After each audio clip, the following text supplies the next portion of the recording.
Halo, assalamualaikum warahmatullahi wabarakatuh. Saya Aulia Zahira, kelas 86 dari SMP Negeri 3 Batam.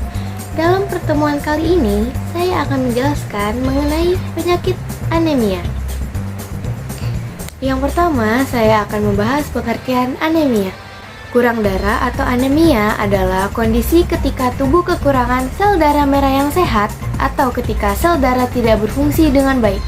Akibatnya, organ tubuh kita tidak mendapat cukup oksigen, sehingga membuat penderita anemia pucat dan mudah lelah.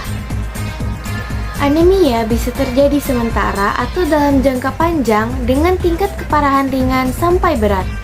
Anemia merupakan gangguan darah atau kelainan hematologi yang bisa terjadi ketika kadar hemoglobin, bagian utama dari sel darah merah yang mengikat oksigen, berada di bawah normal. Orang dewasa dikatakan menderita anemia bila kadar hemoglobinnya di bawah 14 gram per desiliter untuk laki-laki dan kurang dari 12 gram per desiliter untuk wanita. Anemia dengan kadar hemoglobin di bawah 8 gram per desiliter sudah tergolong berat. Kondisi ini disebut dengan anemia grafis. Yang kedua, gejala anemia. Gejala anemia sangat bervariasi tergantung pada penyebabnya. Penderita anemia bisa mengalami gejala berupa lemas dan cepat lelah, sakit kepala dan pusing, sering mengantuk, misalnya mengantuk setelah makan, kulit terlihat pucat atau kekuningan, detak jantung tidak teratur, nafas pendek, nyeri dada, dingin di tangan dan kaki. Gejala di atas awalnya sering tidak disadari oleh penderita, namun akan semakin terasa seiring bertambah pada kondisi anemia. Yang ketiga, penyebab anemia. Anemia terjadi ketika tubuh kekurangan sel darah merah sehat atau hemoglobin. Akibatnya, sel dalam tubuh tidak mendapat cukup oksigen dan tidak berfungsi secara normal atau hipoksemia. Secara garis besar, anemia terjadi akibat 3 kondisi berikut ini. 1. Produksi sel darah merah yang kurang. 2. Kehilangan darah secara berlebihan. 3. Hancurnya sel darah merah yang terlalu cepat. Berikut ini adalah jenis-jenis anemia yang umumnya terjadi berdasarkan penyebabnya. 1. Anemia akibat kekurangan zat besi. Kekurangan zat besi membuat tubuh tidak mampu menghasilkan hemoglobin atau Hb. Kondisi ini bisa terjadi akibat kurangnya asupan zat besi dalam makanan atau karena tubuh tidak mampu menyerap zat besi, misalnya akibat penyakit keliak. 2. Anemia pada masa kehamilan. Ibu hamil memiliki nilai hemoglobin yang lebih rendah, tetapi hal ini normal. Meski demikian, kebutuhan hemoglobin meningkat saat hamil, sehingga dibutuhkan lebih banyak zat pembentuk hemoglobin, yaitu zat besi, vitamin B12, dan asam fluor. 3. Anemia akibat pendarahan. Anemia dapat disebabkan oleh pendarahan berat yang secara perlahan dalam waktu lama atau terjadi seketika. Penyebabnya bisa cedera, gangguan menstruasi, wasir, peradangan pada lambung, kanker usus, dan lain-lain. 4. Anemia aplastik.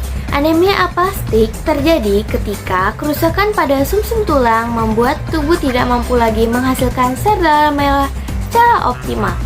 Kondisi ini diduga dipicu oleh infeksi, penyakit autoimun, paparan zat kimia beracun, serta efek samping dari obat antibiotik. 5. Anemia hemolitik. Anemia hemolitik terjadi ketika penghancuran sel darah merah lebih cepat daripada pembentukannya.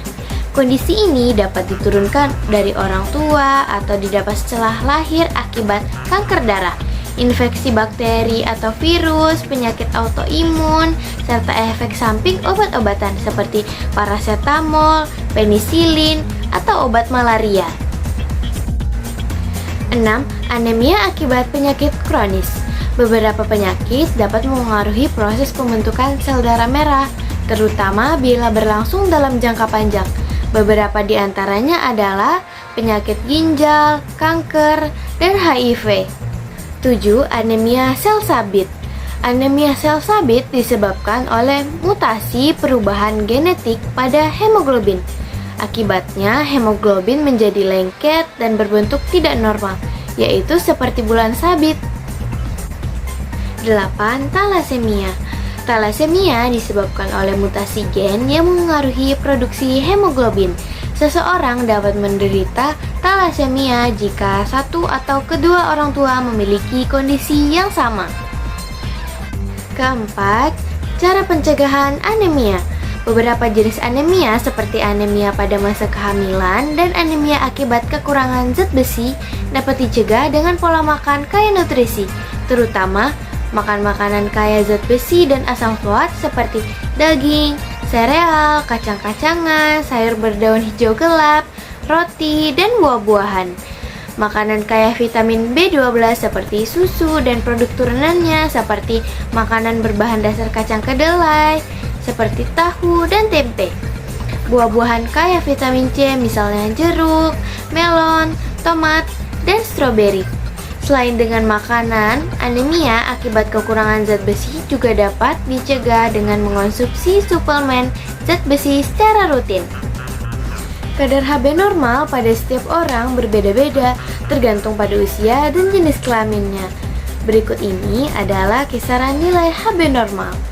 Laki-laki dewasa 13 gram per desiliter, wanita dewasa 12 gram per desiliter, ibu hamil 11 gram per desiliter, bayi 11 gram per desiliter, anak usia 1-6 tahun 11,5 gram per desiliter, anak dan remaja usia 6-18 tahun 12 gram per desiliter.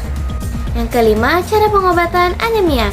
Metode pengobatan anemia tergantung jenis anemia yang diderita oleh pasien.